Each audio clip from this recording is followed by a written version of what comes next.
নিজের পছন্দের লেখিকার লেখা একটা বই আকাশ যখন পড়ছিল, তখন তার পাশে বসে আছে তার বিশ্বস্ত এবং কাছের একমাত্র বন্ধু রাফি। দেখতে দেখতে তারা ৭২ নম্বর পৃষ্ঠায় চলে আসে। এই পৃষ্ঠায় আসার পর হঠাৎ করে আকাশের চোখ দিয়ে জল গড়িয়ে পড়তে শুরু করে, কারণ এখানে সেই লেখিকা লিখেছেন। আপনারা অনেকেই আমাকে প্রশ্ন করেন, আমাকে কেন দেখা যায় না, আমাকে দেখে কি হবে। আমি তো এক রংধনুর মতো, প্রতি মুহূর্তে আপনাদের চোখের সামনে ধরা দিতে চাই, কিন্তু ধরা দিতে পারি না। আমার জীবনটা অবহেলা অপমানের মধ্যে কাটাতে কাটাতে আমার জীবনটা ভরে গেছে অবহেলা নামক শব্দ দিয়ে। সেই অবহেলা নামক শব্দের বিশ্লেষণ আমি নিজেও জানি না। আবার অনেকে আমাকে প্রশ্ন করেন যে আপনার মতো লিখতে কি প্রয়োজন। তাদেরকে বলি, চারিদিকে তাকান, জিজ্ঞাসা করে দেখুন মানুষগুলো কেমন আছে, সেই বিষয়ে খেয়াল রাখুন। এমনিতেই দেখবেন নিজের মনের মধ্যে একটা কাব্যগন্ধ, একটা সাহিত্য রচনা হয়ে গিয়েছে। সেটা ফুটিয়ে তোলার চেষ্টা করুন, আপনার বাসায় তখন দেখাবেন। এমনিতেই লিখতে শুরু করবেন। তবে লেখক বা লেখিকা হওয়ার জন্য আমার ব্যক্তিগত মতামত হলো, আপনাকে ভালো লেখক হতে হলে প্রথমে ভালো পাঠক হতে হবে। আপনি ঠিক তখনই অন্যকে নিজের রচনা দ্বারা আনন্দ দিতে পারবেন, যখন আপনি অন্যের সাহিত্য ভাণ্ডার থেকে আনন্দ উপভোগ করতে পারবেন। একটা বই পড়তে বসলেন, মনে করেন গোয়েন্দাগিরি, সেই সম্পর্কে বই পড়া শুরু থেকে ডুবে যান। বইয়ের মধ্যে শুরু থেকে লক্ষ্য করুন উল্লেখিত কোনো চরিত্র কেমন বা কে কার বিরুদ্ধে এবং কেন। যদি এগুলো বুঝতে পারেন শুরু থেকে, এবং সেই রহস্যগুলো পড়ার সময় যদি মনে আসে এখানে এমন হলে ভালো হতো, এমন না হলেও পারত, ঠিক এই চিন্তা ভাবনা আপনাকে বই পড়ার প্রতি উৎসাহিত করবে, এবং জীবনে কখনো লিখতে গেলে সেই বিষয়গুলো মাথায় থাকবে, এবং ওই লেখকের অপরিহার্য অপরিপূর্ণ রহস্যগুলো নিজের রচনায় ফুটিয়ে তুলবেন। এতে করে মানুষ আসল স্বাদ পাবে। তাই এগুলো লক্ষ্য রাখাটা খুব জরুরি। তাই আমার মতে ভালো লেখক হতে হলে আগে ভালো পাঠক হওয়া চাই। তাহলে শুনুন একটা অবহেলিত মেয়ের জীবন কাহিনী। সেই জীবন কাহিনীটা আমার নিজের। সবেমাত্র ইন্টার পরীক্ষা দেই, ভার্সিটি লাইফে পা রাখবো, জীবনের সব রং যেন একই সাথে মিশে গেছে। তখন একটা ছেলেকে প্রচন্ড পরিমাণে ভালোবাসি, কিন্তু তাকে বলতে পারি না। তাকে সব সময় শাসনের মধ্যে রাখি, কিন্তু তার সামনে সেটা প্রকাশ করি না। নিজের মনের অনুভূতিগুলো নিজের মনের মধ্যেই সুপ্ত বাসনা হিসেবে বেঁধে রাখি। তখন আমার বাবা বাংলাদেশ সেনাবাহিনীর একজন কমান্ডার। আমার সেই ভালোবাসার মানুষ মেঘ আমার কাছে আসে। আমরা দুজনে বসে টিভি দেখছিলাম। হঠাৎ করে বাবা এসে আমার সামনে দাঁড়ায়। তোদের দুজনকে রেখে আমাকে যেতে হবে 2 বছরের জন্য একটা মিশনে। আমাকে বাংলাদেশ সরকারের পক্ষ থেকে শান্তিরক্ষা বাহিনীতে নিয়োগ দেওয়া হয়েছে। আমি চলে যাব আফ্রিকার কোনো এক দেশে। সেখানে গিয়ে মানুষের জীবন রক্ষা করার চেষ্টা করব। তোমরা এখন বুঝতে শিখেছ, নিজেদের মায়ের খেয়াল রাখবে। এই কথা শোনার পর আমি কান্না করে দিই, কারণ বাবাকে আমরা দুজনে অনেক বেশি ভালোবাসি। মেঘের বাবা মা মারা গেছে। সেই ছোটবেলা থেকেই আমার বাবাকে সে বাবা বলে ডাকে।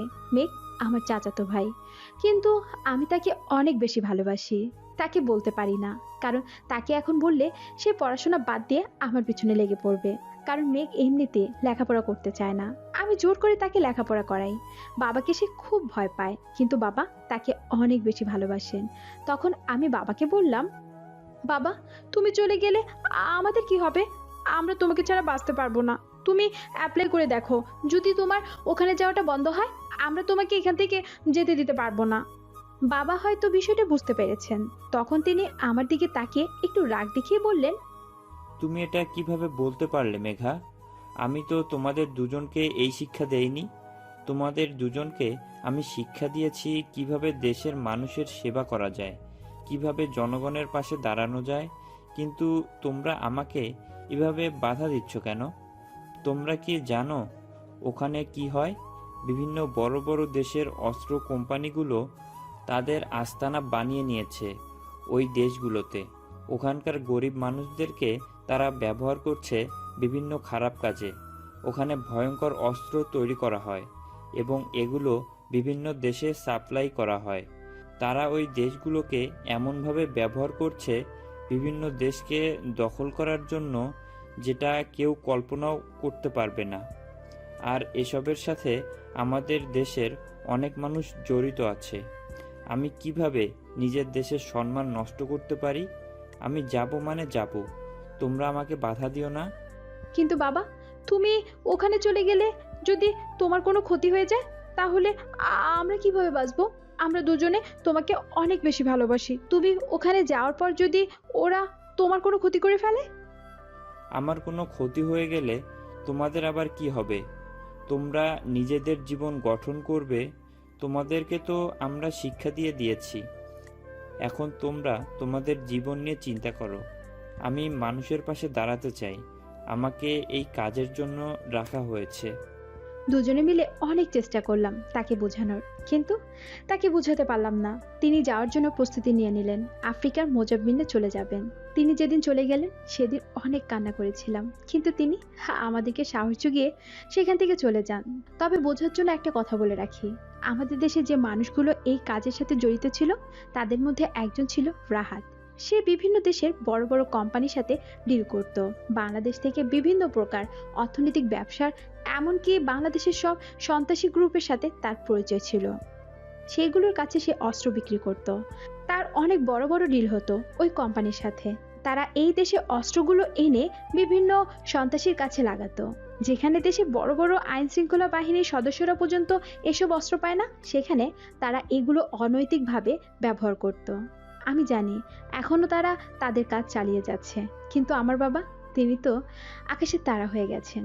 কিন্তু ওই লোকটাকে আমি আশেপাশে মনে হয় প্রতি মুহূর্তে দেখতে পাই, কারণ তার কারণে বাবার এত ক্ষতি হলো। 72 নম্বর পৃষ্ঠা এখানেই শেষ হয়। বইটা 80 পৃষ্ঠার, যেখানে 8 পৃষ্ঠা লেখা আছে নিজের কাহিনী। এই পৃষ্ঠা পড়ার পর আকাশ রাফির দিকে তাকিয়ে বলে, রাফি, তাহলে বুঝতে পেরে গেছিস তো আমাদের পরবর্তী টার্গেটকে? আমাদের টার্গেটে কাজ করে যেতে হবে। দোস্ত, কোনো চিন্তা করবি না, আমি দেখতেছি। ওই রাহাতের ব্যাপারে সব ইনফরমেশান আমাদের অলরেডি জোগাড় করা হয়ে গেছে। আমরা যেটা ভাবছিলাম সেটা সঠিক হতে চলেছে। আমাদের টার্গেট ঠিক আছে, ও যেটা কন্ট্যাক্ট করছে সেটা ভেস্তে দিতে হবে। তাহলে দাঁড়িয়ে আছিস কেন? তাড়াতাড়ি কাজে লেগে পড়। ওই ডিলটা এমনভাবে ক্যান্সেল করতে হবে যাতে ও একদম রাস্তায় বসে পড়ে। এরপর রাহাতকে নিয়ে বন্দি করে রাখবো ওই দুটো লোকের সাথে। এরপর তারা দুজন গিয়ে কম্পিউটারের সামনে বসে দুজনেই ভয়ঙ্কর হ্যাকার, কিন্তু তারা দেশের কোনো ক্ষতি করে না। দুজনেই বিদেশের বিভিন্ন কোম্পানিতে আক্রমণ চালায়। তাদের সাইবার অ্যাটাকে অনেক কোম্পানি ধ্বংস হয়ে গেছে, কিন্তু কেউ তাদেরকে ধরতে পারেনি। আন্তর্জাতিক আদালত পর্যন্ত তাদের নামে মামলা চলমান আছে, কিন্তু তাদেরকে ধরা অসম্ভব। দুজনেই অনেক চালাক এবং বুদ্ধিমান। দুজনকে ধরতে হলে এখন অনেক বুদ্ধির প্রয়োজন, সেটা সবাই বুঝতে পেরেছে। দুইটা ছেলে খুব রহস্যজনক। তাদের এই রহস্য উন্মোচন করতে হলে আরো অনেক দিন পড়াশোনা করতে হবে মনে হয়। পুলিশ অনেক চেষ্টা করেছে তাদের দুজনকে ধরার জন্য, কিন্তু কেউ পারেনি। তারা কোথায় আছে, কি করে, কেউ কিছুই জানে না। শুধুমাত্র তারা দুজনের কাছেই এটা সীমাবদ্ধ। রাহাত নামের সেই লোকটা একটা অনেক বড় ডিল করেছে, এটা তারা জানে, কিন্তু কিছুই বুঝতে পারছিল না, করতে পারছিল না, কারণ তারা শিওর হতে পারছিল না যে এটাই অপরাধী কি না। কিন্তু এই বইটা পড়ার পর জানতে পারলো এই লোকটাই আসল অপরাধী। সেজন্য তারা এই ডিলটা ক্যান্সেল করবে না, ডিলটা করতে দেবে। তাদের এত টাকার ডিল সব কিছু নষ্ট করে দেবে তারা। সেজন্য আমেরিকান যে কোম্পানির কাছ থেকে অস্ত্র নিয়ে আসা হচ্ছিল সেই কোম্পানির সাইবার সিস্টেম হ্যাক করে ফেলে, এবং তাদের অর্ডার ছিল প্রায় 20,000 পিস গ্রেনেড। সেগুলো ক্যান্সেল করে তারা মাত্র 1,000 পিস গ্রেনেড রাখে, আর বাকি যতগুলো প্রোডাক্ট ছিল এভাবে কমিয়ে দেয় এবং টাকাগুলো বের করে নিয়ে আসে তাদের অ্যাকাউন্টে। ওদিকে রাহাত আর তার কর্মচারী মিরাজ বসেছিল। তারা অপেক্ষা করছে কখন অস্ত্র আসবে আর তারা সন্ত্রাসীদের কাছে বিক্রি করবে। এই জন্য তারা আগে থেকেই অনেক সন্ত্রাসীদের কাছ থেকে টাকা নিয়ে রেখেছিল, কিন্তু তারা জানতেও পারে না ওদিকে তাদের কত বড় বিপদ হয়ে যাচ্ছে। কিছুক্ষণের ভেতরে সব কাজ শেষ করে ফেলে রাফি এবং আকাশ। তাদের এই কাজের পেছনে বিশাল একটা কারণ আছে। গল্পের সাথে থাকুন, প্রতি মুহূর্তে গল্পের মোড় চেঞ্জ হবে, তাই সাথে থাকুন, সব কিছু বুঝতে পারবেন। ওদিকে মেঘলা তখন বসেছিল। একটা প্রকাশনা বিভাগের লোক তার সাথে দেখা করতে এসেছে। মেঘা তখন তাকে বলে, আমার অতিরিক্ত টাকা পয়সা কিছুরই প্রয়োজন নেই। আমি টাকা পয়সার লোভ কোনোদিনও করি না। আমার শুধু একটাই আশা, আমার বইগুলো যাতে কোনো খারাপ পথে ব্যবহার না করা হয়। আমার বইগুলো আমি লিখি আমার মনের অনুভূতি থেকে, তাই সেগুলো যেন সাধারণ মানুষ পর্যন্ত পড়তে পারে, এই ব্যবস্থা করতে হবে আমাকে।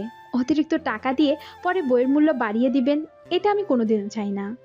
দেখুন ম্যাডাম, আপনি কোনো চিন্তা করবেন না। আপনি যত টাকা বলবেন আমরা তত টাকা দিতে রাজি আছি। আপনার বইয়ের মার্কেট অনেক ভালো, আপনার বই বিক্রি করা মানে হীরা বিক্রি করা।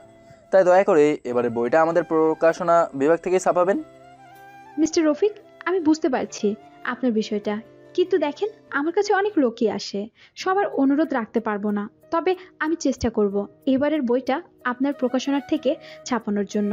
আপনার প্রকাশনার অনেক সুনাম শুনেছি, সেজন্যই চাচ্ছিলাম এবারের বইটা আপনার প্রকাশনার মাধ্যমে ছাপাতে। এই কাজটা যদি করেন তাহলে আমি অনেক খুশি বেশি হব। আমি অনেক আগ্রহ নিয়ে আপনার সাথে দেখা করতে এসেছি।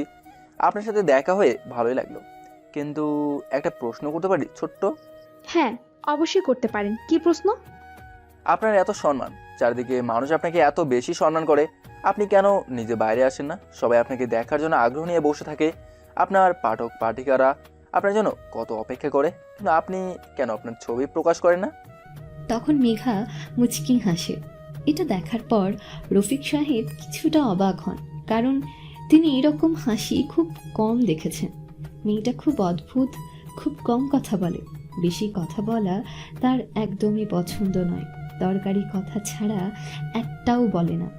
এরপর সে একটু মুচকি হেসে বলল, দেখুন মিস্টার রফিক, একজন লেখকের সফলতা সেই জায়গায় যখন তার লেখাগুলোকে মানুষ ভালোবাসবে, তাকে নয়।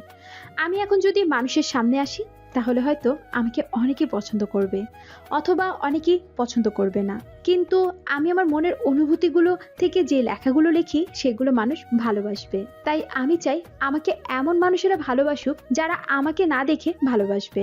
আমি চাই না কারো সামনে গিয়ে কারো আবেগ ধ্বংস করতে। তাই আমি চাই আমাকে যারা ভালোবাসবে, আমি চাই না কারো সামনে যেতে, তারা যেন আমাকে আড়াল থেকে ভালোবাসে।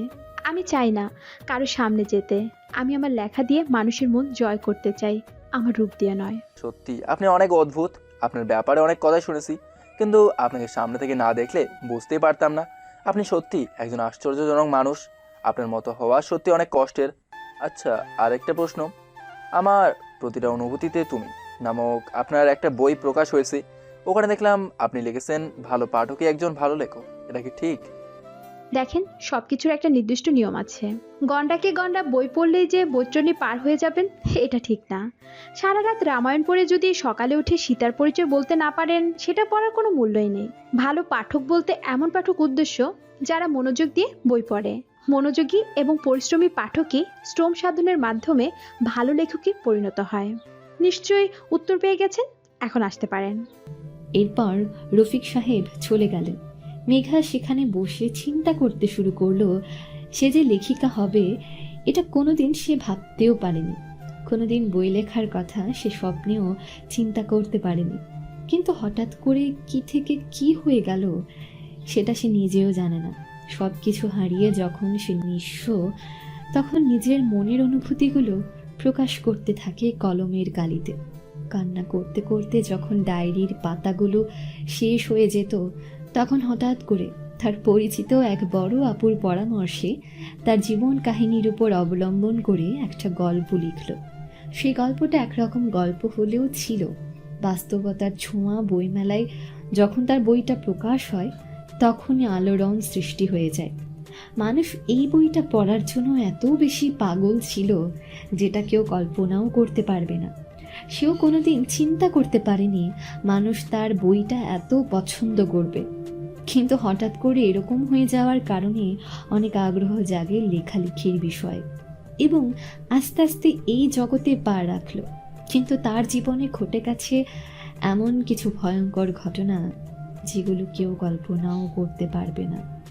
এই কলমের কালি তো একদিন ফুরিয়ে যাবে, কিন্তু তার মনের কষ্টগুলোকে কোনো দিন ফুরিয়ে যাবে। হয়তো মানুষ এখন তাকে ভালোবাসে, 2 দিন পরে ভালোবাসতে নাও পারে, কিন্তু তার সেই আবেগগুলো কি ধ্বংস হয়ে যাবে? এটা কোনো দিনও সম্ভব নয়। মানুষের মনের ভেতর যে সুপ্ত বাসনাগুলো থাকে সেগুলো কোনোদিনও ধ্বংস হয়ে যায় না। সেগুলো সে প্রকাশ না করলেও তার ভেতরে একটা আলাদা আস্তরণ তৈরি করে সেই আবেগগুলো। আমি তখন বসে বসে চিন্তা করতেছি, আমার এই একলা বাসায় কেউ থাকে না। আমি একা বাসায় থেকে কি করব? আমার সব কিছু কেমন জানি হয়ে গেছে। জানি না আমার মেয়ে কেমন আছে। আমি তাকে এত ভালোবাসলাম, কিন্তু হঠাৎ করে সে আমাকে ছেড়ে চলে যাবে, সেটা আমি কোনোদিনও ভাবতেই পারিনি। মেঘের সেই দুঃখ ভোলার জন্য দিনের পর দিন ডায়েরিতে আমার মনের আবেগগুলো লিখতে শুরু করেছিলাম। আজ আমি এত বড় লেখিকা, মানুষ আমাকে এত বেশি পছন্দ করে, কিন্তু আমার সেই পছন্দের মানুষটাকে আমি হারিয়ে ফেলেছি। তাকে আর কোনোদিন দেখতে পাবো কি না সেটা জানি না, তবে আমি বিশ্বাস করি মেঘ একদিন আমার কাছে ফিরে আসবে। সে কোথায় আছে সেটা জানি না, সবাই বলেছে সে নাকি মারা গেছে, কিন্তু আমার বিশ্বাস আমার মেঘ বেঁচে আছে। তার কিচ্ছু হতে পারে না। মেঘের কিছু হয়ে গেলে আমি বুঝতে পারতাম। ক্লান্ত শরীর নিয়ে রান্নাঘরে গেলাম, কিছু একটা বানাতে হবে। কালকে রাতও খাওয়া হয়নি, সেজন্য হালকা নাস্তা বানালাম। এরপর নাস্তা করে চিন্তা করতে শুরু করলাম, নতুন কি বই লেখা যায়। কত চিন্তা করে একটা বই লিখতে হয়। লিখতে বসলে অজানা এক রহস্যে হারিয়ে যায়। মানুষের পছন্দ হবে কিনা, মানুষ কি পড়তে ভালোবাসবে কিনা, মানুষের মনে জায়গা করে নিতে পারবো কিনা, কত চিন্তা নিয়ে একটা বই লিখতে হয়। তবে এখনো এমন কোনো অনাকাঙ্ক্ষিত ঘটনা ঘটেনি যার কারণে আমাকে মানুষ খারাপ বলবে, কিন্তু অনেক ভয় লাগে। যে কোনো জিনিস লেখার আগে মনে হয় যেন একটা বিশাল সমস্যার মধ্যে আমি যতক্ষণ না পর্যন্ত সেটা প্রকাশ হচ্ছে এবং মানুষটা সেটাকে পছন্দ করছে, ততক্ষণ পর্যন্ত মনের ভিতরে একটা চিন্তা থাকে, না জানি কি হয়ে যায়। তা আমি জানি না মানুষ কেন আমার লেখাগুলোকে এত পছন্দ করে। মনে হয় আমার জীবনে যত স্বপ্ন ছিল সব কিছু হারিয়ে যাওয়ার পর নতুন করে এটাই আমার জীবনে এসেছে। মেঘা তখন বসে বসে চিন্তা করছিল। ওদিকে আকাশ এবং রাফি দুজনেই ব্যাডমিন্টন খেলছিল তাদের ছাদে বসে। আকাশের মনের ভেতর অনেক বড় একটা দুঃখ আছে, কিন্তু সেটা কেউ জানে না। তখন রাফি বলল, দোস্ত, আমরা যে ওদের টাকাগুলো নিয়ে আসলাম, এই টাকাগুলো দিয়ে কি করবি? এত টাকা আমরা আমাদের কাছে রেখে কি লাভ? হ্যাঁ, আমিও এটাই চিন্তা করছিলাম। এই টাকাগুলো আমাদের কাছে রেখে কোনো লাভ নেই। টাকাগুলো আমি চাই গরিব মানুষের মধ্যে বিলিয়ে দিতে। ওরা অনেক মানুষকে হত্যা করেছে, যাদের পরিবারের মানুষ মারা গেছে, যারা অসহায়, যাদের পরিবারের মানুষকে খুন করা হয়েছে, তাদেরকে আমি এই টাকাগুলো দিতে চাই। কিন্তু দোস্ত, আমরা আর কতদিন চলবো এভাবে? আমরা কি কোনোদিন আমাদের প্রতিশোধ পূরণ করতে পারবো? এই লড়াই চলবে ঠিক ততদিন পর্যন্ত যতদিন না পর্যন্ত ওদের সবাইকে শাস্তি দিতে পারছি। শুরু থেকে শেষ পর্যন্ত যতজন জড়িত ছিল সবাইকে আমি শেষ করে দিতে চাই। আমি জানি না আমি কোনোদিন আমার ভালোবাসার মানুষটার কাছে ফিরে যেতে পারবো কি না। সে কোথায় আছে সেটাও জানি না। যদি জানতে পারতাম তাহলে অবশ্যই তার কাছে ফিরে যেতাম। তবে আমি যদি তার কাছে ফিরে না যেতেও পারি, তবুও আমি তার মনের সব দুঃখগুলো মিটিয়ে দিতে চাই। তার জীবনে যারা কষ্টের সমুদ্র বানিয়ে দিয়েছে, তাদের সবাইকে আমি সেই সমুদ্রে ডুবিয়ে মারতে চাই। দোস্ত, আমরা যে ক্যামেরাটা ফিট করে এসেছিলাম, ওই ক্যামেরায় কিছু ধরা পড়েছে কিনা সেটা কি দেখতে পেয়েছিস? তুই কোনো চিন্তা করবি না, এখনও ওদের কাছে মাল এসে পৌঁছায়নি। আশা করা যায় কালকের ভিতরে চলে আসবে। কালকে আসলে খেলা দেখতে পারবি। ওদের কী অবস্থা হয় সেটা আমরা দেখব বসে বসে আর আনন্দ নিব। তাহলে আমরা এভাবে অপেক্ষা করছি কেন?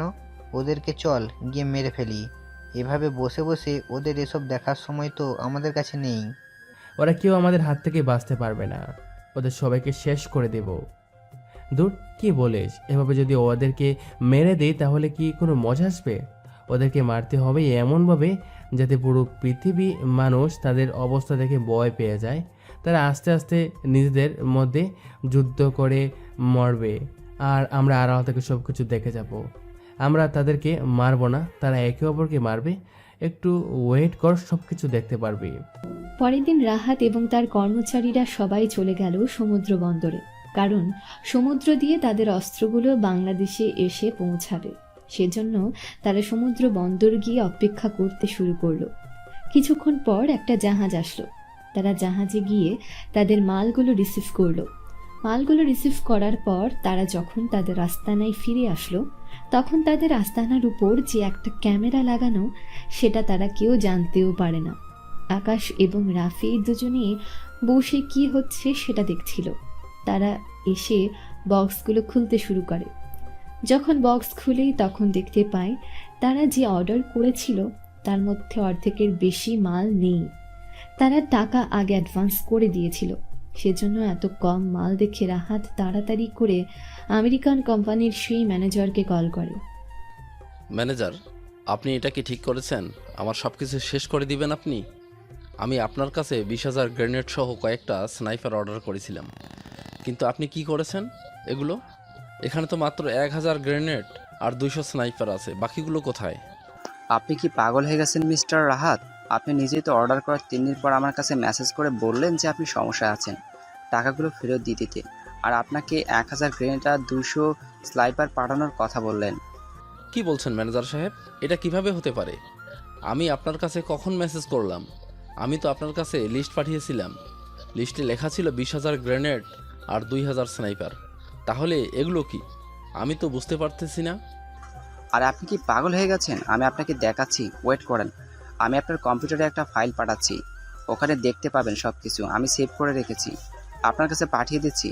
আপনি পরে আরও একটা লিস্ট করে দিয়েছেন, সেই লিস্টে এগুলো লেখা ছিল। আমি আপনার টাকাগুলো পাঠিয়ে দিয়েছি আপনার অ্যাকাউন্টে, সেটার প্রমাণও আছে। এরপর সেই ম্যানেজার একটা ফাইল পাঠায়, যে ফাইলের ভেতর কয়েকটা প্রমাণ ছিল, যেখানে একটা লিস্ট ছিল। সেই লিস্টে লেখা আছে যে মালগুলো এসেছিল সেগুলোর কথা এবং টাকার একটা অ্যাকাউন্টে পাঠানো হয়েছে। সেই অ্যাকাউন্ট সম্পর্কে রাহাত কিছুই জানে না। তখন রাহাত আবার সেই ম্যানেজারের কাছে কল করে বলে, ম্যানেজার সাহেব, কি করলেন এটা? ওই অ্যাকাউন্টটা আমার অ্যাকাউন্ট না, অন্য কেউ আপনাকে বোকা বানিয়ে আমার কথা বলে সব কিছু নিয়ে নিয়েছে।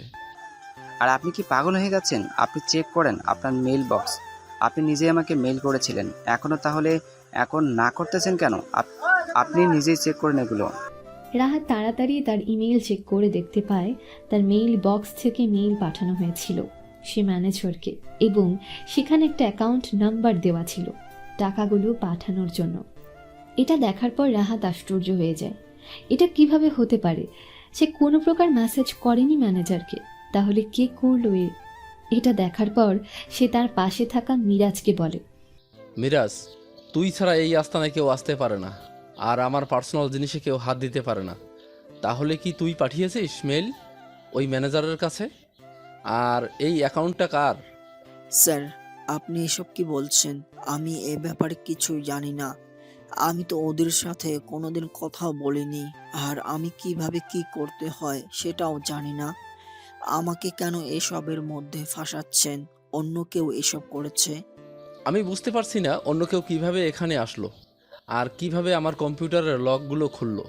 আমার কম্পিউটারের সব কিছুতে লক লাগানো ছিল, তাহলে ও কিভাবে আমার কম্পিউটারের লক খুলতে পারলো? আর কে এই কাজগুলো করেছে? এখন আমি কি জবাব দিব শরীফের কাছে? স্যার, এখন তো আমাদের বাঁচার কোনো উপায় নেই। শরীফ আজকে বিকেলে চলে আসবে তার মাল নেওয়ার জন্য, টাকা আগেই দিয়ে দিয়েছে। এখন যদি তার টাকা ফেরত না দিতে পারেন এবং শেষ করে দিবে, আমি কি করব বুঝতে পারছি না।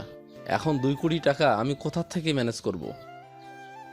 এখন যে করেই হোক তার 2 কোটি টাকা ফেরত দিতে হবে, না হলে তার মালগুলো দিতে হবে। এখন কোথা থেকে নিয়ে আসব? এই কাজটা কে করলো আমার সাথে? এত শত্রুতা কার?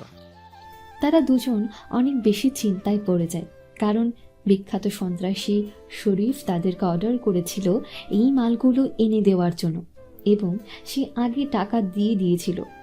এখন শরীফকে টাকা দিতে হবে, না হলে তার মাল দিতে হবে, না হলে শরীফ তাদেরকে শেষ করে দেবে। তারা কি করবে সেটা চিন্তা করতে করতে ক্লান্ত হয়ে যায়। বিকাল হতে না হতেই শরীফ চলে আসে তাদের সাথে দেখা করার জন্য। এটা দেখার পর রাহাত অনেক বেশি ভয় পেয়ে যায়। শরীফ আসার পর রাহাতের দিকে তাকিয়ে বলে, তাড়াতাড়ি আমার মালগুলো দিয়ে দাও, আমাকে এখন যেতে হবে। আমার অনেক বড় একটা মিশন আছে, সেই মিশনটা কমপ্লিট করতে হবে। রাহাত তখন কি বলবে কিছুই বুঝতে পারছিল না, শুধু এদিক ওদিক তাকাচ্ছিল। এটা দেখার পর শরীফ অনেক বেশি রেগে যায়, তার দিকে তাকিয়ে চিৎকার করে বলে, এই এদিক ওদিক কী তাকাচ্ছিস? আমার মালগুলো এখন তাড়াতাড়ি বের কর, না হলে আজকে শেষ করে দেবো। অনেক দিন থেকে আমাকে ঘুরাচ্ছিস, আমি আগেই তোকে টাকা দিয়ে দিয়েছি, এখন আমার টাকা ফেরত দে, না হলে আমার মালগুলো দিয়ে দে। ভাই একটু বোঝার চেষ্টা করো, আমি মালগুলো অর্ডার করেছিলাম, কিন্তু হঠাৎ করে কি থেকে কি হয়ে গেল সেটা আমি নিজেও জানি না। সব কিছু কেমন জানি হয়ে গেছে। কেউ একজন আমার নাম করে আমার মেল বক্স থেকে আমেরিকান সেই কোম্পানিতে মেল করেছে একটা অ্যাকাউন্ট দিয়ে। সেই ম্যানেজার কিছুই বুঝতে পারেনি মেলটা আমারই মেল থেকে গিয়েছিল, সেই জন্য সে টাকা সেই অ্যাকাউন্টে ফেরত দিয়ে দেয় আর এই মালগুলো পাঠিয়েছে। কি বললি? বেঈমান! আমাকে এসব বোঝানোর চেষ্টা করতেছিস? তোকে আজকে শেষ করে দেব। আমার সাথে বেঈমানি করার ফলাফল তোকে বুঝতে হবে। আমি তোকে ছাড়বো না। আমি তোকে 2 কোটি টাকা অ্যাডভান্স করেছি, তুই আমাকে এখন মাল না দিয়ে এসব বোঝানোর চেষ্টা করছিস? তাড়াতাড়ি আমার টাকা বের কর। ভাই আমাকে একটু সময় দাও, আগে আমাকে সব কিছু চেক করতে দাও। আমি সব কিছু চেক করে তোমার কাছে টাকা পাঠিয়ে দিব। তোমার টাকা আমি নিয়ে নিব না। বিশ্বাস করো, কি থেকে কি হয়ে গেছে সেটা আমি বুঝতে পারিনি। আমি তোকে আর 1 মিনিটের সময় দিতে পারবো না। এখন আমার সামনে আমার টাকা বের করবি, না হলে তোকে আমি শেষ করে দেব। তোরই মেল থেকে অন্য কেউ মেল পাঠিয়ে দিবে, তুই আমাকে এসব বোঝানোর চেষ্টা করছিস? রাহাত অনেক বেশি বোঝানোর চেষ্টা করে শরীফকে, কিন্তু শরীফ কিছুই বুঝতে চায় না। তার এখনই টাকার প্রয়োজন। রাহাত কান্না করে বলে শরীফের কাছে, কিন্তু শরীফ অনেক বেশি রেগে যায়। বন্দুক বের করে তার মাথায় ধরে বলে, আজ পর্যন্ত এই শরীফের সাথে কেউ বেইমানি করতে পারেনি, তুইও পারবি না। তুই আমার সাথে বেইমানি করবি, আজকে তোর জীবনের শেষ দিন। শরীফের গুলিতে রাহাত মাটিতে লুটিয়ে পড়ে। এটা দেখার পর মিরাজ পালাতে যায়, তখনই শরীফ তার পেছন দিক থেকে গুলি করে ফেলে। দুজনকে সেখানে শুয়ে দিয়ে শরীফ চিৎকার করতে করতে সেখান থেকে বেরিয়ে যায়। তার এত টাকা লস হয়ে যাবে সে কল্পনাও করতে পারেনি। ওদিকে সব কিছু দেখছিল ক্যামেরায় বসে বসে আকাশ এবং রাফি।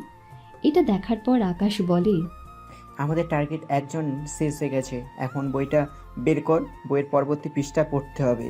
রাফি তখন বইটা নিয়ে আসে। বইটা নিয়ে আসার পর পরবর্তী পৃষ্ঠা বের করে পৃষ্ঠা নম্বর 73 পৃষ্ঠা শুরুতেই সেই মেয়েটা লিখেছে, বাবা চলে গেলেন মোজাম্বিকে। সেখানে যাওয়ার পর তিনি আরও কিছু অফিসারের সাথে দেখা করলেন। সেখানে অনেক অফিসারকে পাঠানো হয়েছে। জাতিসংঘের পক্ষ থেকে ওখানে যাওয়ার পর তিনি খুঁজতে শুরু করলেন। তার মেইন উদ্দেশ্য ছিল আগে বাংলাদেশিদের ধরার জন্য, কারণ বাংলাদেশিরা সেখানে গিয়ে বিভিন্ন প্রকার খারাপ কাজ করে বেড়াচ্ছে।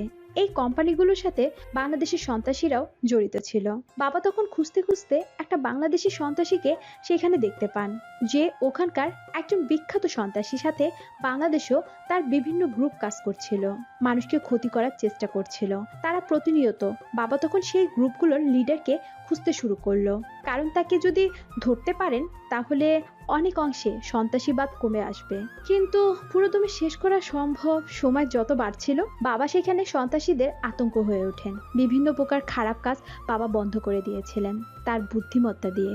তখন কিছু সন্ত্রাসীরা বাবার পিছনে লাগতে শুরু করে, বিশেষ করে আমেরিকান বিভিন্ন কোম্পানি, যেখান থেকে সেনা সদস্যদের ফিরিয়ে দেওয়ার জন্য উঠে পড়ে লাগে। কিন্তু বাবা নিজের কাজে অনেক বেশি সিরিয়াস ছিলেন, সেজন্য কোনো বাধাই মানতে ছিল না।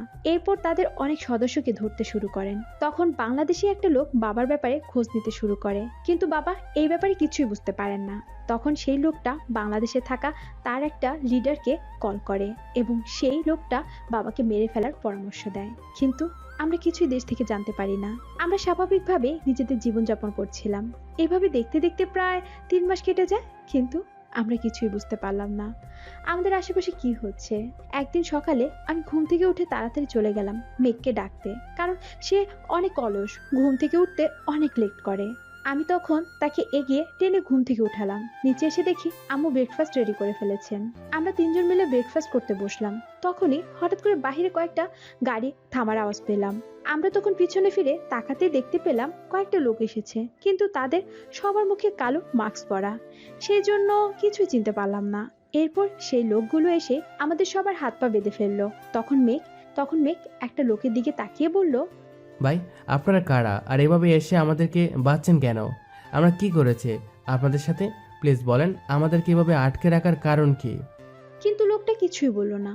আমি তখন চিৎকার করতে শুরু করলাম, কিন্তু সেই লোকটা আমার কথা কিছুই শুনলো না। চোখের সামনে আমার মায়ের মাথায় গুলি করে দিল।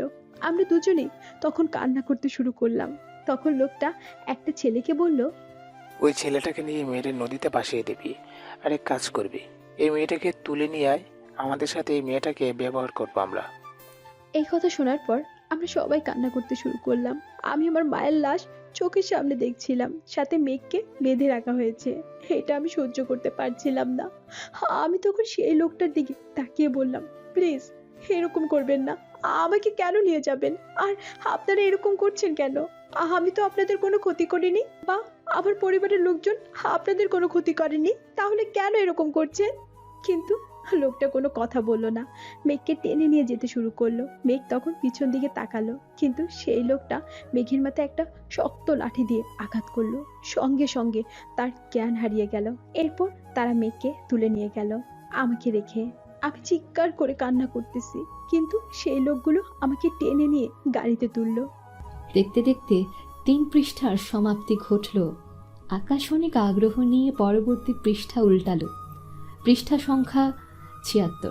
একসাথে কখনো এক পৃষ্ঠার বেশি পড়েনি আকাশ, কিন্তু আজ অনেক আগ্রহ নিয়ে পড়ছে। এখনো তার টার্গেটে কেউ আসেনি, সেজন্য আসলে অপরাধীকে খুঁজতে হবে। পরবর্তী পৃষ্ঠায় সেই লেখিকা লিখেছে, আমাকে তারা তুলে নিয়ে গিয়ে একটা রুমের মধ্যে বন্দি করে রাখলো। অন্ধকার রুম, চারিদিকে শুধু নিস্তব্ধ অন্ধকার। আমি চারিদিকে তাকিয়ে আছি, কি করব কিছুই বুঝতে পারছি না। চিৎকার করে কান্না করছি। মেঘকে তারা কোথায় ধরে নিয়ে গেছে সেটা আমি জানি না। আমি চিৎকার করে ডাকছি দরজার কাছে, কিন্তু কেউ আশেপাশে মনে হয় নেই। প্রায় 3 ঘন্টা এভাবে কেটে গেল। এরপর হঠাৎ করে দরজাটা খুলে কেউ ভিতরে ঢুকলো। আমি তখন তার দিকে তাকালাম, দেখতে পেলাম একটা ছেলে ভিতরে ঢুকছে। বয়স বেশি না, 30-এর কাছাকাছি। ভিতরে ঢোকার পর সে আমার দিকে তাকিয়ে আছে। তার মুখটা দেখে আমি চিনতে পারলাম না, মনে হয় না কোনোদিন দেখেছি। আমি তখন তার দিকে তাকিয়ে বললাম, ভাই, আমাদেরকে এইভাবে শেষ করে দেওয়ার কারণ কি? আমরা তো কিচ্ছু করিনি, আমার পরিবারের লোকজনকে এইভাবে শেষ করে দিলেন। এখন আমাকে এখানে ধরে নিয়ে এসেছেন, এসবের মালিক কি? ছেলেটা তখন আমার দিকে তাকিয়ে হাসতে শুরু করলো। আমি তখন তার দিকে তাকিয়ে আছি। তখন সেই ছেলেটা হাসতে হাসতে বলল, তোরা কিছু করিসনি, যা করেছে তোদের বাবা করেছে। তোদের বাবা আমার ব্যবসা ধ্বংস করে দেওয়ার জন্য উঠে পড়ে লেগেছে, সেই জন্য আমি তোর বাবাকে শেষ করার জন্য তোদেরকে শেষ করে দিয়েছি। এখন তোর বাবা আমাদের হাত থেকে বাঁচাতে পারবে না। এই কথা শোনার পর আমার কষ্ট আরো বাড়তে শুরু করলো। আমি তখন তার পায়ে জড়িয়ে ধরে বললাম, প্লিজ ভাই, এরকম করবেন না। আমার বাবাকে কেন মারবেন? আমার বাবা তো কোনো অন্যায় কাজ করেনি, আমরাও কোনো অন্যায় কাজ করিনি। আমার আম্মুকে এমনিতেই মেরে ফেলেছেন, আর কিচ্ছু করবেন না দয়া করে। আমার হাত থেকে আজ পর্যন্ত কেউ বাঁচতে পারেনি, তোরাও বাঁচতে পারবি না। আমার ব্যবসায় যে বাধা দিতে আসবে তাকে মরতে হবে, সেই জন্য প্রস্তুত হয়ে নে তোর বাবার লাশ দেখার জন্য। আজকে তোর বাবা একটা অপারেশনে যাবে, সেখানে যাবার পর আমরা সবার সামনে তোর বাবাকে অপরাধী হিসাবে সাব্যস্ত করব। তোকে এখানে রাখার একটাই লক্ষ্য, সেটা হচ্ছে তোকে দিয়ে তোর বাবাকে ব্ল্যাকমেল করব। এরপর তোর বাবা নিজেও অপরাধ করতে সহযোগিতা করবে। আমি তখন তার দিকে তাকিয়ে অনেক রিকোয়েস্ট করলাম, কিন্তু সে আমার কথা কিছুই শুনলো না। সে কিছুক্ষণ হেসে সেখান থেকে বেরিয়ে গেল। এর পরের দিন আবার সে ফিরে আসলো। তখন জানতে পারলাম আমার বাবাকে তারা মেরে ফেলেছে। আমার বাবার একটা নিউজ ভাইরাল হয়েছে, সেখানে আমার বাবা নিজে অস্ত্র পাচারকারীদের সহযোগিতা করছে, এবং এই কারণে তার নামে অনেক খারাপ খারাপ কথা বলে নিউজ করা হয়।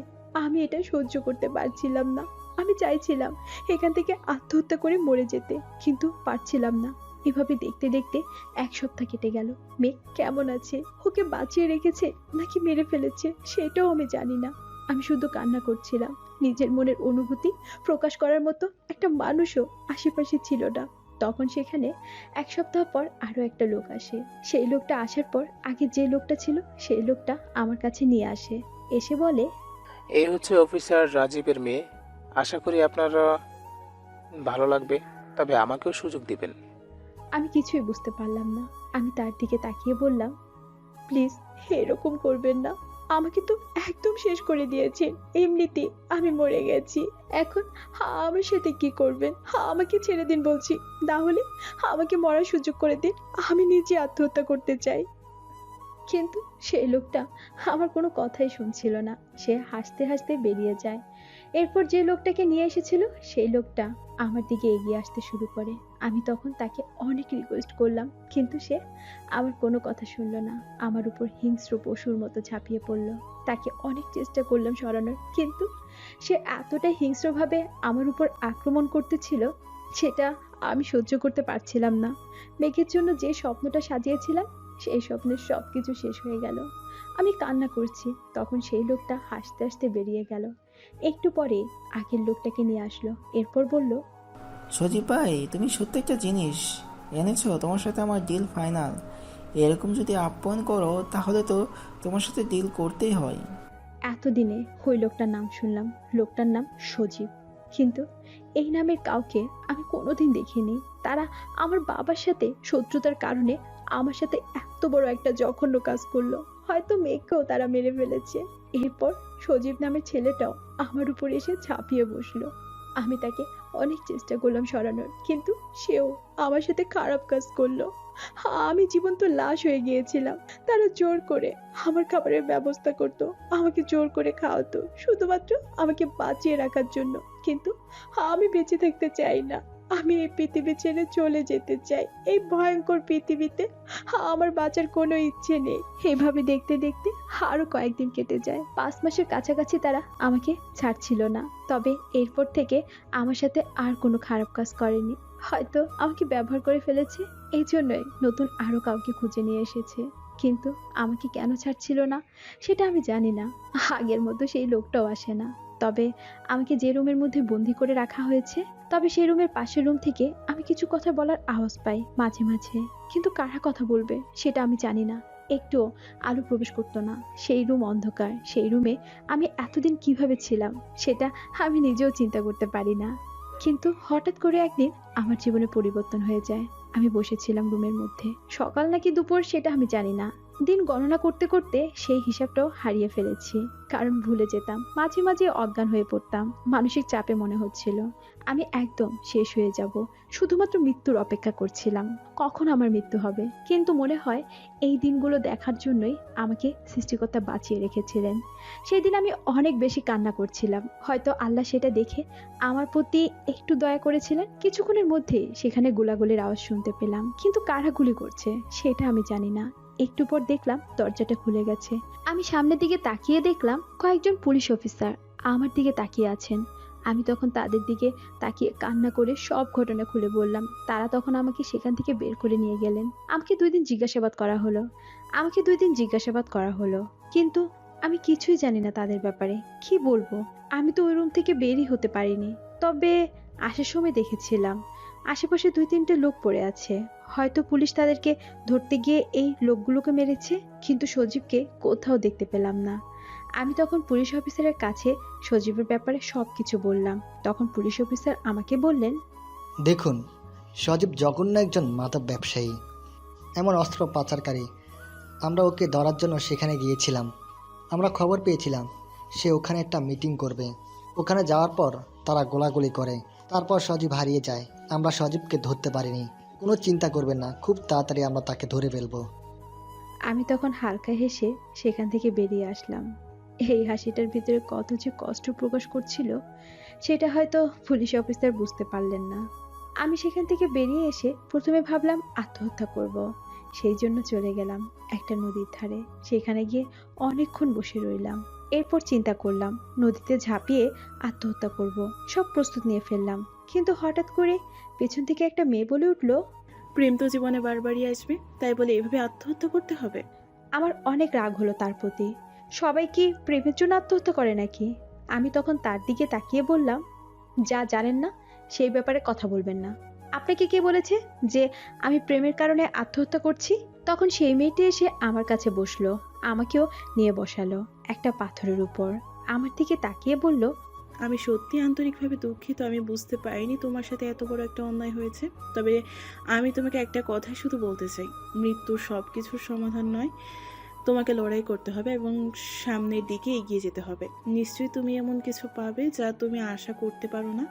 কথায় কথায় তার নামটাও জেনে নিলাম। তার নাম নীলা। আমি তখন তার সাথে অনেকক্ষণ কথা বললাম। তার জীবনও অনেক পতন ঘটেছে। গ্রাম থেকে এসে এই শহরে বড় হয়েছে, এখন একটা সংবাদপত্রের লেখিকার কাজ করে। তখন সে আমাকে অনেক বুঝিয়ে তার বাসায় নিয়ে গেল। তার বাসায় কেউ থাকে না, শুধুমাত্র সে। আমি তখন তার কাছে থাকলাম। এরপর থেকে শুরু হলো আমার জীবনের যুদ্ধ। নতুন করে নিজের জীবন শুরু করলাম, তবে একটা অভ্যাস হয়ে গিয়েছিল। নিজের কাহিনীগুলো আমি একটা খাতার মধ্যে লিখে রাখতাম, কিন্তু ওই সজীবকে ধরার কোনো খবর পেলাম না। পুলিশ তো আমাকে বলেছিল সজীবকে ধরে ফেলবে, কিন্তু হয়তো ধরতে পারেনি। তবে সজীবকে এসব কিছু করেছে সেটা আমি খুব ভালো করে বুঝতে পারছিলাম, কিন্তু সজীবকে ধরার মতো সামর্থ্য আমার মধ্যে নেই। আমি তখন আমার ডায়েরিটা নিয়ে প্রতিদিন লিখতে বসতাম। আমার মনে যা আসতো তাই সেই ডায়েরিতে লিখে রাখতাম। একদিন সেই আপু আমার লেখাগুলো দেখলেন, এরপর আমাকে বললেন, মেঘা, তুমি জানো মানুষের জীবনে লুকায়িত কিছু প্রতিভা থাকে। প্রত্যেকটা মানুষের মধ্যে আলাদা একটা প্রতিভা সৃষ্টিকর্তা দিয়েছেন, যেটা মানুষ বুঝতে পারে না। তার মধ্যে কী প্রতিভা আছে সেটা মানুষ ততক্ষণ পর্যন্ত উপলব্ধি করতে পারে না যতক্ষণ না পর্যন্ত সেই প্রতিভা মানুষের কাছে প্রকাশ পাচ্ছে। তোমার মতো অসাধারণ একটা প্রতিভা আছে। তোমার লেখাগুলো পড়লে মানুষের হৃদয় কেঁপে যাবে। তাই তুমি এক কাজ করো, তুমি লিখতে শুরু করো। আমি তখন তার কথা শুনে হালকা হাসলাম। আমার লেখা আবার মানুষ পড়বে নাকি? আমি তো কোনো লেখিকা নই। আমি তখন তার দিকে তাকিয়ে বললাম, আপু, আপনার কি মাথা নষ্ট হয়ে গেছে? আমি কিভাবে লিখবো? আর মানুষ আমার লেখা পড়বে? মানুষ কি পাগল নাকি? সেটা তুমি পরে বুঝতে পারবে। আমি তোমাকে এখন রিকোয়েস্ট করতেছি, তুমি শুরু করো। আশা করা যায়, আমি যতদূর মনে করি, তোমার এটা প্রকাশ পেলে মানুষ অনেক আগ্রহ নিয়ে এটা পড়বে। আমি তখন প্রথমে না করলেও তার অনেক জোরাজোরিতে রাজি হলাম। এরপর একটা বই লিখতে শুরু করলাম। প্রথম বইয়ের নাম দিলাম আমার সেই প্রিয় মানুষটার নামে, যাকে আমি কোনোদিন বলতে পারিনি আমি তাকে ভালোবাসি। অদ্ভুত মেঘ নামক সেই বইটা অনেক বেশি পছন্দ করলো মানুষ। কিন্তু এরই মধ্যে একদিন আপু এসে জানালেন তিনি আমেরিকাতে চলে যাবেন। তিনি একটা ছেলেকে ভালোবাসেন এবং তার সাথে বিয়ে করবেন। ছেলেটা আমেরিকাতে সেটেল, সেই জন্য ওখানে চলে যেতে হবে। আমি তখন কিছুটা মন খারাপ করলাম। এখন কোথায় যাব সেটা চিন্তা করলাম, কিন্তু কিছুই বলতে পারলাম না। মানুষের জীবনে আনন্দ কেড়ে নেব এরকম স্বার্থপর আমি নই। সে আমাকে নতুন একটা জীবন দিয়েছে, এটা আমার কাছে অনেক বেশি। কিন্তু আল্লাহ হয়তো আমার কষ্ট বুঝতে পেরেছেন, সেই জন্যই আমার জীবনের নতুন একটা দিক তৈরি করে দিলেন। বইটা প্রকাশ হওয়ার পর যখন মানুষ অনেক পছন্দ করলো, তখন বিভিন্ন প্রকাশনা বিভাগে এসে আমার সাথে কন্ট্যাক্ট করতে শুরু করলো। অনেক টাকা অফার করতে শুরু করলো, যে টাকা আমি কল্পনা করতে পারছিলাম না। প্রথম বইটা প্রকাশের সময় প্রকাশনার বিভাগের সাথে অনেক কথা বলতে হয়, তাদেরকে অনেক রিকোয়েস্ট করতে হয়। বিশেষ করে নীলা আপু অনেক বেশি সহযোগিতা করেছেন আমাকে। এই বিষয়ে ওনার সাথে একটা লোকের পরিচয় ছিল, সেই লোকটাকে ধরে আমার বইটা প্রকাশ করেছিল। কিন্তু এখন অনেক লোক আমার কাছে আসতেছে নিজ থেকে। এরপর নীলাপুর বিয়ে হয়ে গেল। তার যাওয়ার দিন আমি অনেক কান্না করেছিলাম, কিন্তু সেটা তার আড়ালে। তিনিও আমাকে জড়িয়ে ধরে অনেক কান্না করেছিলেন। হয়তো অনেকদিন একসাথে থাকার কারণে একটা মায়া সৃষ্টি হয়ে গেছে। এরপর আমার জীবনে নতুনভাবে শুরু হলো, নতুন করে সবকিছু শুরু করলাম। বই একের পর এক প্রকাশ হতে শুরু করলো, মানুষের অনেক পছন্দ হলো। সেগুলো জানি না মানুষ কেন এগুলো পছন্দ করে, তবে আমি কোনো বিশেষ পদ্ধতি অবলম্বন করি না। শুধুমাত্র নিজের মন যা আসে সেটা লিখে প্রকাশ করতে শুরু করি।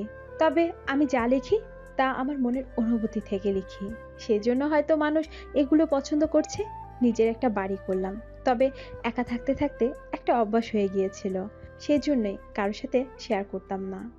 আমি একা একাই লিখতাম, শুধুমাত্র খুব পরিচিত আর খুব প্রয়োজনীয় কথা ছাড়া তেমন কোনো মানুষদের সাথে কথা বলতাম না। নিজের বাড়ি করলাম, সেই বাড়িতে একা একা থাকতে শুরু করলাম। এইভাবে দেখতে দেখতে দিন চলছে। অনেকেই রিকোয়েস্ট করেন আমি সবার সামনে যেন চলে আসি। আমি কিভাবে মানুষের সামনে মুখ দেখাবো? আমার এই কলঙ্কিত মুখ আমি কার কাছে দেখাবো? হয়তো আমি এখন মানুষের কাছে পরিচিত হয়ে গেছি, সেই জন্য মানুষ আমাকে কিছু বলবে না, কিন্তু আমি সেই সকল বোনদের প্রতি সম্মান প্রদর্শন করে আড়ালেই থাকি, যারা আমার মতো অবহেলা, অপমান এবং নির্যাতনের শিকার। তবে এখনো পর্যন্ত আমার সেই প্রিয় মানুষটার ব্যাপারে কিছুই জানাতে পারলাম না। তবে আমার মন বলছে সে বেঁচে আছে, একদিন হয়তো তাকে খুঁজে পাবো। হয়তো বা না, তবে তাকে আমি অনুভব করতে পারবো নিজের মনের গভীরতা থেকে। সব ভালোবাসা যে সামনাসামনি হয় সেটা সম্পূর্ণ ভুল কথা। কিছু ভালোবাসা আছে যেগুলো অনুভব করে নিতে হয়, কিছু ভালোবাসা আছে যেগুলো অজান্তে হয়ে যায়। আমরা অনেকেই নিজের মনের মধ্যে একটা স্বপ্ন পোষণ করে রাখি যে আমার স্বামী অথবা স্ত্রী হবে রাজকুমার অথবা রাজকুমারীর মতো। এমন হাজারো লোক পাওয়া যাবে যারা রাতে ঘুমানোর সময় স্বপ্ন দেখে তার পাশে শুয়ে আছে তার প্রিয় মানুষটা। সেই প্রিয় মানুষটা কিরকম হবে সেটা সে কল্পনার রাজ্য থেকে বানিয়ে নেয়। কিন্তু এইরকম মানুষ হয়তো পৃথিবীতে সৃষ্টি হয়নি, কিন্তু সে তার কল্পনার মাধ্যমে তৈরি করে নেয়। তবে আমার প্রিয় মানুষটা তো আমার কাছে ছিল এতদিন, তাকে আমি কিভাবে অনুভব করতে পারবো না? আমি তাকে নিশ্চয়ই অনুভব করতে পারবো। এই জন্যই আমি আমার বইয়ের নাম দিয়েছি আমার প্রতিটা অনুভবে তুমি। স্বপ্নে আছে একদিন সেই অপরাধীকে শাস্তি দিব যার কারণে আমি আজ এতটা অবহেলিত, এতটা নিঃস্ব। তবে জানি না পারবো কিনা। আমার এই অন্ধকার জীবন কোনোদিন শেষ হবে সেটা আমি জানি না। তবে যদি প্রিয় মানুষটিকে পেতাম তাহলে তাকে আগলে রাখতাম। সত্যি অনুভব করি তাকে। পরিশেষে একটা কথাই বলবো, বড্ড ভালোবাসি রে মেঘ তোকে। আমার পুরো অনুভূতি জুড়ে শুধুই তুই। বইয়ের সব পৃষ্ঠা শেষ হলো। আকাশ চিৎকার করে কান্না করতে শুরু করলো। এটা দেখে রাফি পাশে থেকে বলে উঠল, কি রে আকাশ, তুই এভাবে কান্না করতেছিস কেন? কি হয়েছে? আকাশ তখন একটা দীর্ঘ নিঃশ্বাস ফেলে বলল, আমার প্রিয় মানুষটা এতদিন থেকে আমার জন্য অপেক্ষা করছে, কিন্তু আমি তাকে খুঁজে পাচ্ছি না। আমি ভেবেছিলাম তাকে হয়তো নিয়ে মেরে ফেলেছে, কিন্তু সে ভাবছে আমাকে নিয়ে মেরে ফেলা হয়েছে। এভাবেই আমরা গোপনে একে অপরের ভালোবাসার কারণ হয়ে আছি, কিন্তু কেউ কাউকে সামনে থেকে দেখতে পারছি না। হয়তো আপনারা বুঝতে পারছেন না, আকাশই হচ্ছে আসলে মেঘ। সেদিন সেই লোকগুলো তাকে মেরে পানিতে ফেলে দেয়, তবে তাকে গুলি করেনি।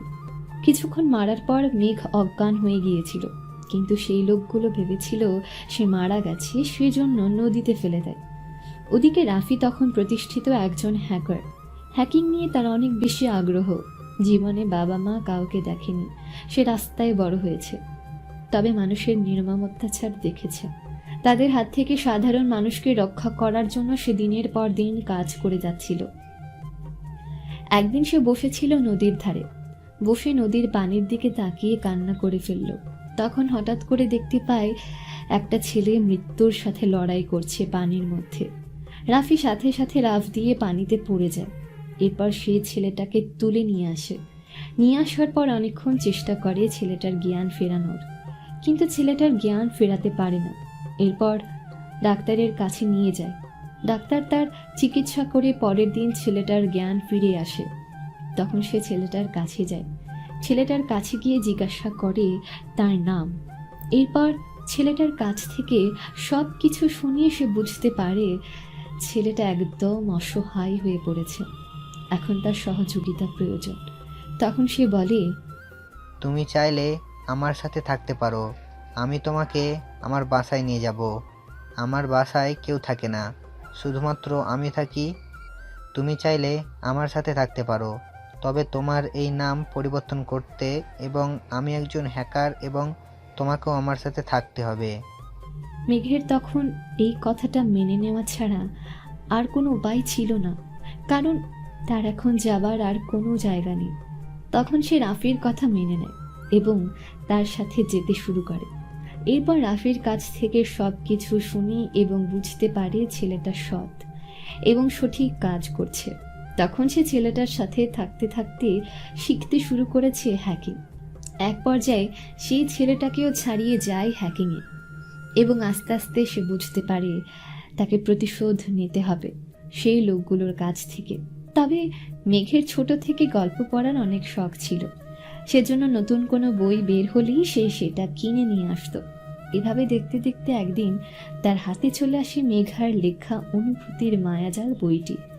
এত আবেগ দিয়ে লেখা ছিল সেই বইটা যে প্রথম বই পড়ার পরে এসে অনেক বড় ভক্ত হয়ে যায় সেই লেখিকার, এবং পরবর্তীতে যত বই বের হয় সবগুলো সে পড়তে শুরু করে।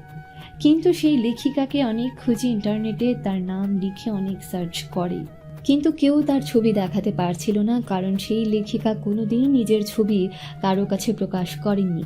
এভাবে দেখতে দেখতে সে বুঝতে পারে সেই লেখিকা যে আসলে তার মেঘা, কিন্তু তাকে কোথাও খুঁজে পাচ্ছিল না।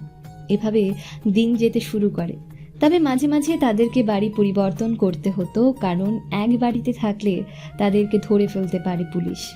তারা বিভিন্ন দেশের অনেক বড় বড় কোম্পানির সাইবার সাইট হ্যাক করে নিয়েছিল, সেজন্য তাদের বিরুদ্ধে বিভিন্ন দেশে মামলা হতে শুরু হয়। এবং এর কারণে তারা এক জায়গায় বেশি দিন থাকে না, কারণ এক জায়গায় থাকলে তাদেরকে ধরে ফেলতে পারে পুলিশ। কিন্তু এই বইটা পড়ার পর সে নিশ্চিত হয়ে যায় যে এটাই হচ্ছে মেঘা এবং সেই মেঘাই এখন খুঁজবে। তখন সে রাফির দিকে তাকিয়ে বলে, রাফি, আমাকে যে করেই হোক মেঘাকে খুঁজে বের করতে হবে। তুই জানিস আমি তাকে কতটা ভালোবাসি, কিন্তু আমি কিভাবে তাকে খুঁজে বের করব? আমিও তো সেটাই চিন্তা করতেছি দোস্ত। তোকে কিভাবে খুঁজে বের করব? তোকে খুঁজে বের করা তো অনেক কষ্টের। তার ব্যাপারে কেউ কিছুই জানে না। ইন্টারনেটে অনেক সার্চ করলাম, যদি তার ব্যাপারে কোনো ইনফরমেশান জানা যেত তাহলে তোকে খুঁজে বের করা যেত। কিন্তু এখন আগে ওই সজীবকে শাস্তি দিতে হবে। হ্যাঁ দোস্ত, এইটা তুই ঠিক বলছিস।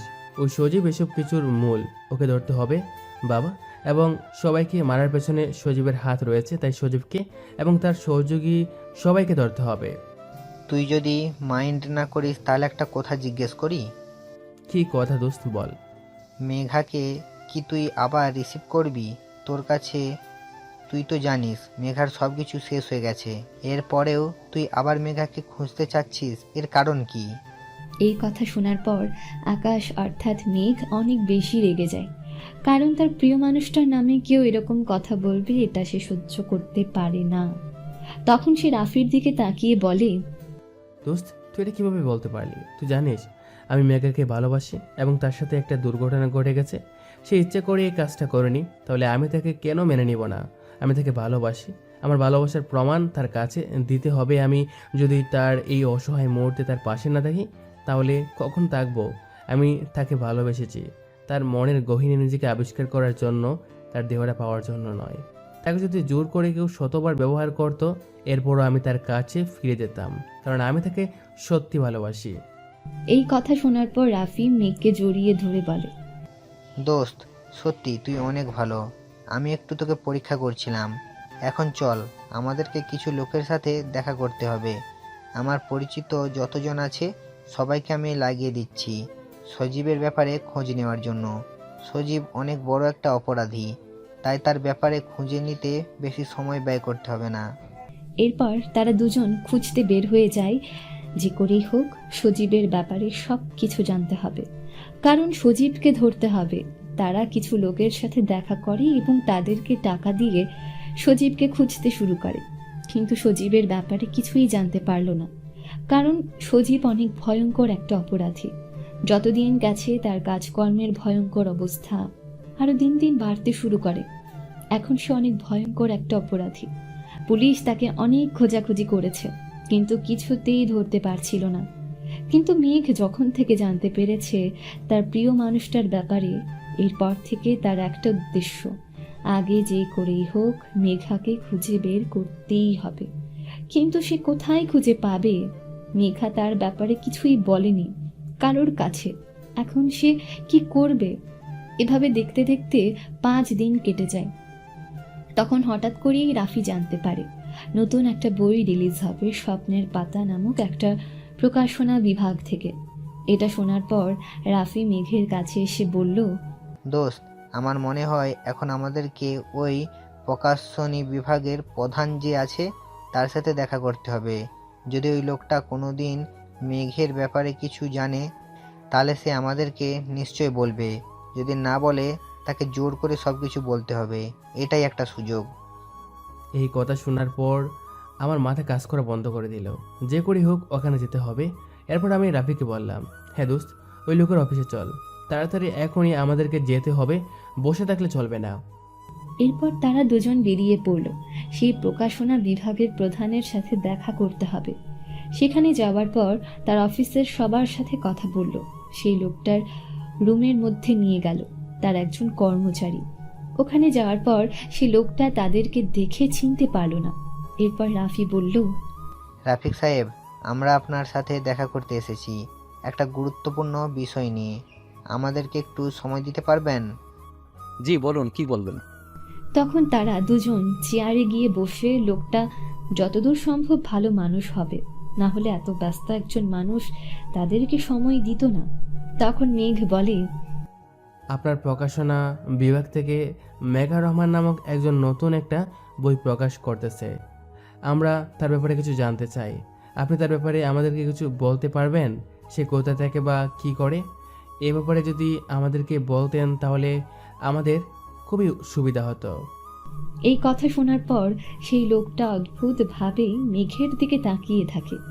এরপর বলে, দেখুন, তার ব্যাপারে আমি কিছু বলতে পারবো না, কেননা উনি বারবার নিষেধ করেছেন তার ব্যাপারে কাউকে না বলতে। তিনি যদি এই কথাটা জানতে পারেন তাহলে আমার প্রকাশনা বিভাগে ওনার কোনো বই ছাপা হবে না। এটা আমার জন্য অনেক বড় একটা প্রাপ্তি। আমি ওনাকে অনেক রিকোয়েস্ট করেছি আমার প্রকাশনা বিভাগে ওনার একটা বই ছাপানোর জন্য, এই জন্য উনি রাজি হয়েছেন। এখন যদি আমি তার কথা না মানি তাহলে উনি আবার প্রকাশনা বিভাগের কোনো বই ছাপাবেন না, আমার অনেক টাকা লস হয়ে যাবে। দেখুন, আমি ওনার আপন একটা মানুষ, আমি ওনার চাচাতো ভাই। প্লিজ ওনার ব্যাপারে আমাদেরকে বলুন, আমি ওনার সাথে দেখা করতে চাই। আমি বলতে পারবো না, আমাকে নিষেধ করা হয়েছে। আপনি ওনার চাচাতো ভাই হলেন কিভাবে? আমি যতদূর জানি ওনার কোনো আপনজন নেই, উনি একা থাকেন। তাহলে আপনি এই কথা কিভাবে বলছেন? আপনার কি কোনো প্রমাণ আছে? আমি ওনার ব্যাপারে কিছুই বলতে পারবো না।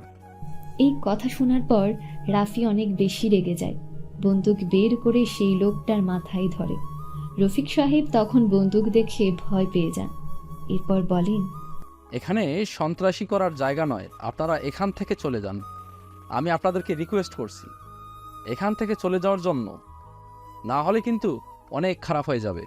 যদি ওই লেখিকার ব্যাপারে কিছু না বলিস তাহলে আমরা তোকে এখানেই শেষ করে দেব। অনেক ভালো করে কথা বলছি। আমরা এতক্ষণ কারোর সাথে ভালো করে কথা বলি না। তোর সাথে অনেকক্ষণ ভালো ব্যবহার করছি, কিন্তু তুই ভালো ব্যবহার সত্য কথা বলবি না। তাড়াতাড়ি ইনফরমেশন দে, না হলে মেরে ফেলবো। রফিক সাহেব অনেক বেশি ভয় পেয়ে যান। নিজের জীবন বাঁচানোর জন্য বলেন, আমি বলতেছি আমাকে মারবেন না প্লিজ। সেক্টর 7-এ গেলে দেখতে পাবেন একটা নীল রং দেওয়া বাসা আছে, 3 তলা, ওইটা ওনার বাসা। এই কথা শোনার পর তারা দুজন সেখানে এক মুহূর্তও দাঁড়ায় না।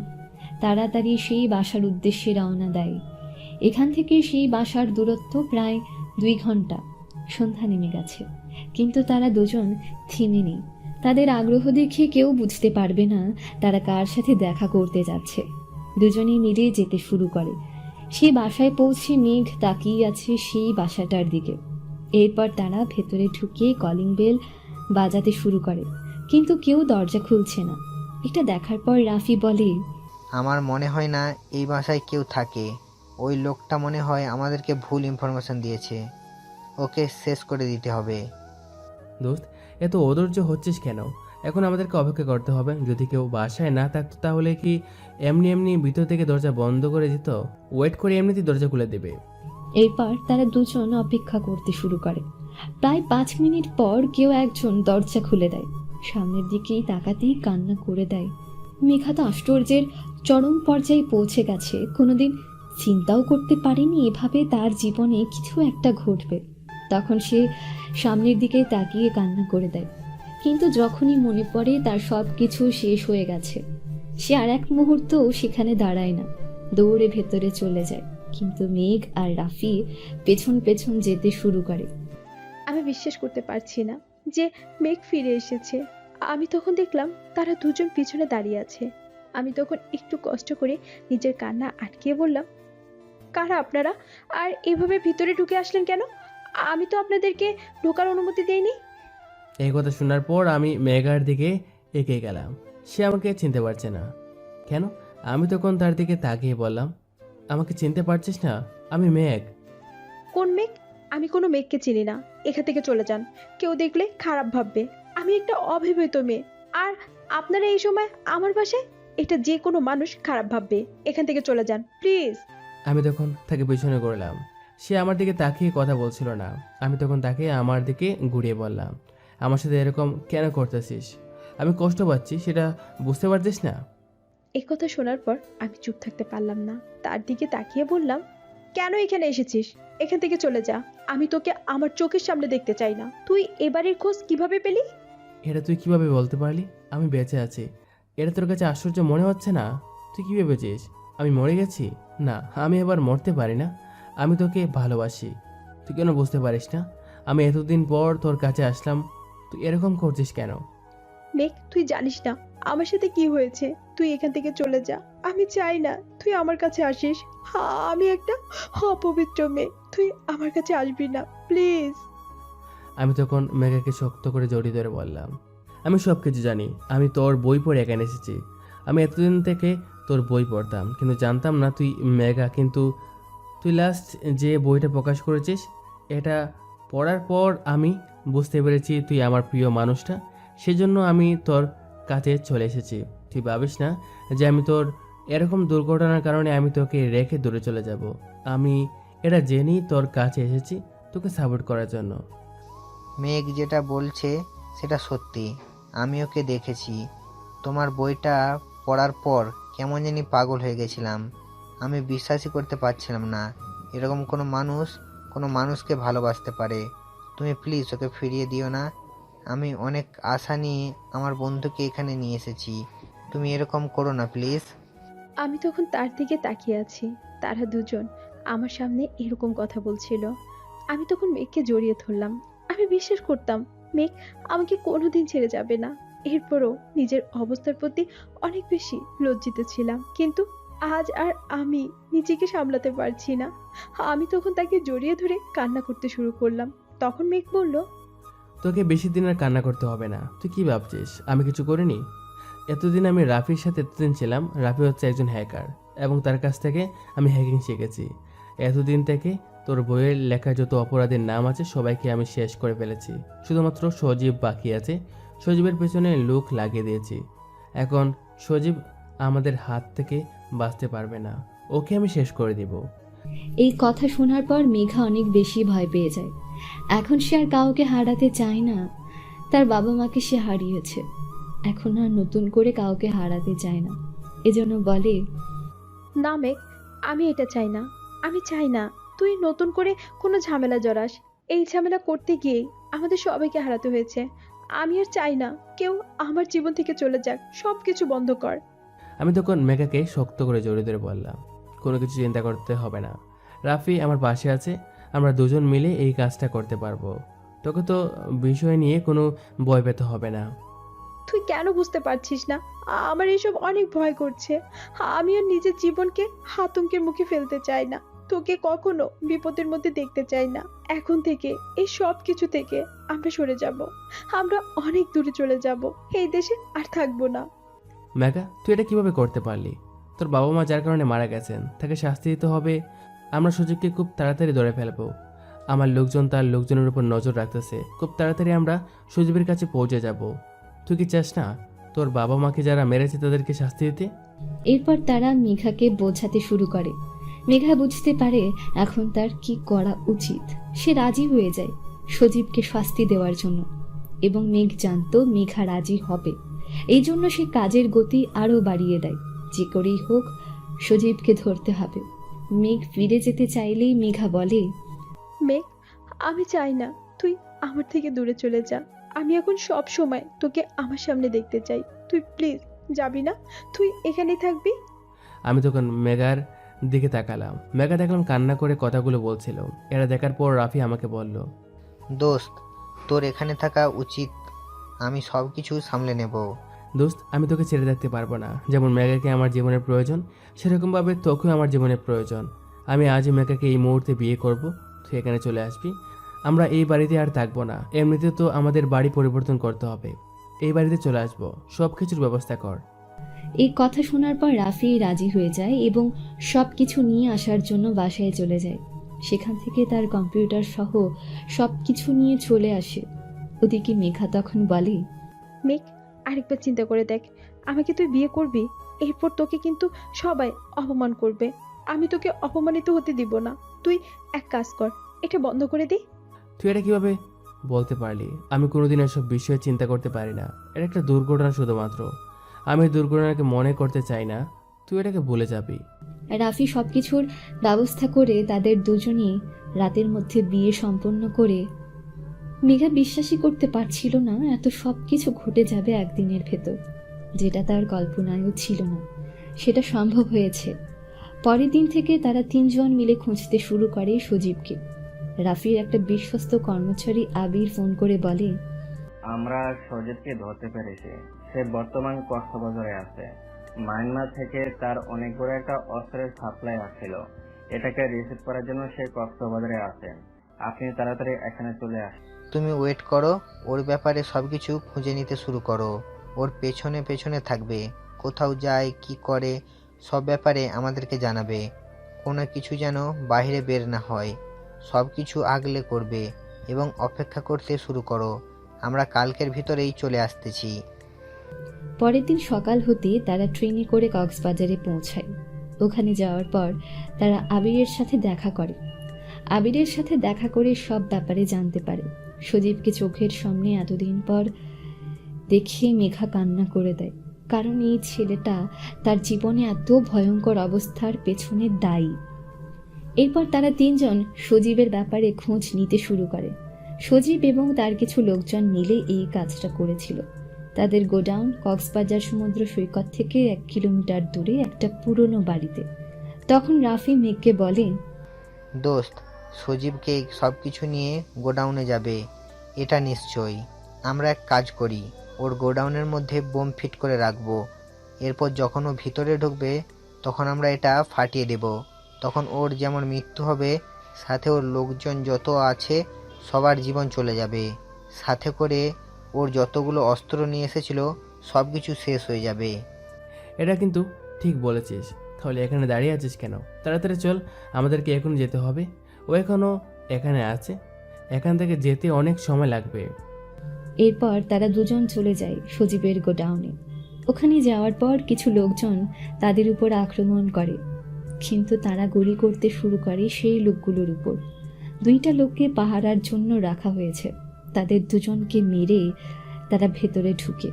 ভেতরে ঢোকার পর ঘরের প্রতিটা কোণায় বোম ফিট করে রাখে, যাতে কোনো মতে সজীব বাঁচতে না পারে। এরপর তারা লুকিয়ে অপেক্ষা করতে শুরু করে। 2 ঘন্টা পর সজীব সেখানে আসে। ভেতরে তার একটা ক্যামেরা এবং মাইক্রোফোন সেট করে এসেছিল।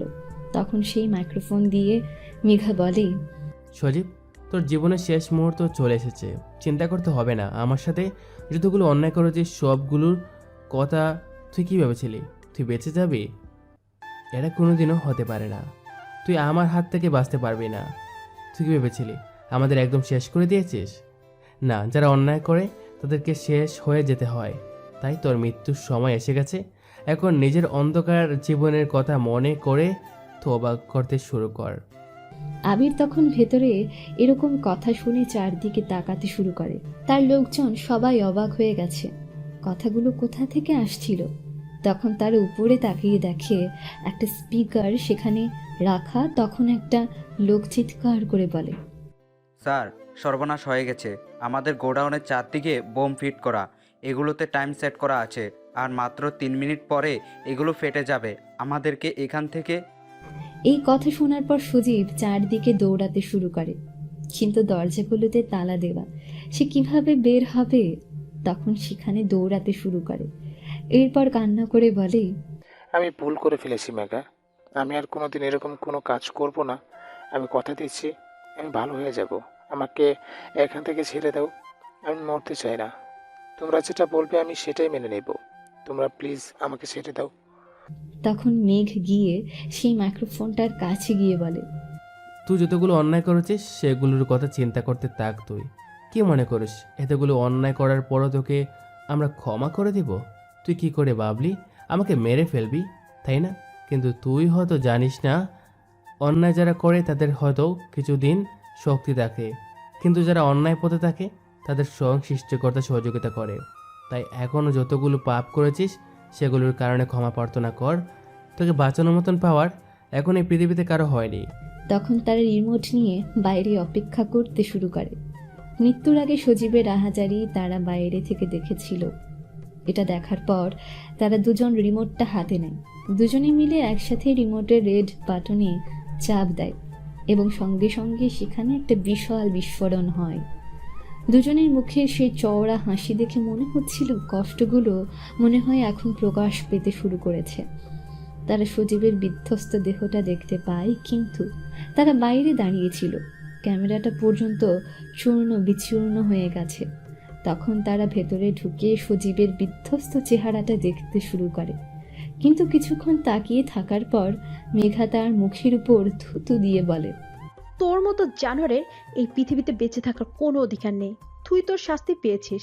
এভাবে যতজন অন্যায় করবে সবাইকে এই শাস্তি পেতে হবে। একদিন আমাদের সমাজ থেকে সব কিছু চলে যাবে। মেঘার গুপ্ত অনুভূতিগুলো যেন আজ একসাথে মিলে মিশে একাকার হয়ে গেছে। তখন তারা তিনজন সেখান থেকে বেরিয়ে আসে, বাসায় ফিরে যায়।